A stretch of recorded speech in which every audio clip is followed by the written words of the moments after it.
see hakkas minus kerima nagu mingi vabastus, minu sisemine vabanemine.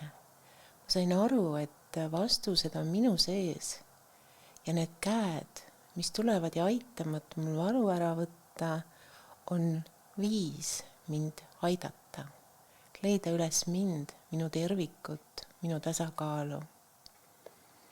Nende 3 aasta jooksul siin akadeemias ma olen isegi endale nähtavalt muutunud.